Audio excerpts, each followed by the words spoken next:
The right stocks is key. By selecting stocks that meet specific criteria, you can ensure the effectiveness of your DRIP investments and maximize long-term returns. For me, I look into these 4 categories of stocks for my investment: blue-chip dividend stocks, dividend aristocrats, high-yield dividend stocks, and growth-oriented dividend stocks. In the end, I'll show you a selection of stocks using these criteria that utilize the DRIP strategy and have the potential to turn a small investment of $25 per week into over a $500,000 portfolio that pays over $5,000 per month. But first, let's see why these categories of stocks matter. Blue-chip dividend stocks are a popular choice for DRIP investors. These are reputable companies with a long history of consistent dividend payments, indicating financial stability and reliability. Examples include household names like Coca-Cola, Johnson & Johnson, and Procter & Gamble. You need to start with blue-chip dividend stocks for your portfolio. They provide a solid foundation for long-term growth because these companies have proven their ability to generate steady income and reward shareholders with dividends. Secondly, dividend aristocrats are another category of stocks ideal for DRIP investing. These are companies that have increased their dividends for at least 25 consecutive years, showcasing a strong commitment to returning value to shareholders. Stocks like AT&T, ExxonMobil, and Walmart fall into this category. You need aristocrats to stabilize your investment strategy over a long period of time. Since these stocks have been increasing dividends for over 25 years, they're not likely to cut back anytime soon. These companies have a proven track record of navigating various market conditions and delivering consistent returns to shareholders. Additionally, high-yield dividend stocks offer another avenue for DRIP investors to explore. These stocks typically have higher than average dividend yields, making them attractive for income-focused investors. Examples include Realty Income Corporation, AbbVie Incorporated, and Verizon Communications. While high-yield dividend stocks may carry more risk compared to blue-chip or dividend aristocrat stocks, they make up an important part of the portfolio. Lastly, growth-oriented dividend stocks combine the benefits of capital appreciation and dividend income.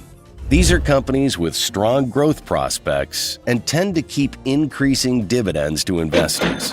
Examples include technology giants like Microsoft, Apple, and Visa. If you're selecting stocks using these criteria, it'll narrow down the list of available stocks, so make sure your stock ticks at least 3 of the above 4 boxes. Based on the above criteria, I've selected the following 5 stocks to boost my portfolio. It includes NextEra Energy, Starbucks, Abbott Laboratories, The Home Depot, and finally, to combine them all, ProShares S&P 500 Dividend Aristocrats ETF. Separately, their current dividend yield, dividend growth, and share price appreciation look something like this. NextEra Energy Incorporated has a current dividend yield of 2.76%, a dividend growth rate of 10.98%, and an annual share price appreciation of 11.98%. Starbucks Corporation is at 3.01%, 16.69%, and 7.89%. Abbott Laboratories at 2.1%, 11.4%, and 10.31%. The Home Depot is at 2.59%, 17.91%, and 16%, while ProShares S&P 500 Dividend Aristocrats ETF has a current dividend yield of 2.04%, a dividend growth rate of 20.48%, and an annual share price appreciation of 8.17%. If we create a portfolio, our portfolio metrics might look something like this. You can calculate this by simply summing all the individual metrics, then dividing by 5. Do the same for current dividend yield, growth, and share price appreciation. With that, the portfolio has a current dividend yield of 2.5%, a dividend growth rate of 15.49%, and an annual share price appreciation of 10.87%. Now the question is, can this portfolio return enough over time for you to retire? Let's find out. If John invests $25 every week into this portfolio, which amounts to $100 per month or $1,200 per year, in this scenario, his investment strategy would unfold like this. At the end of the first year, John's weekly contribution is projected to reach $2,560.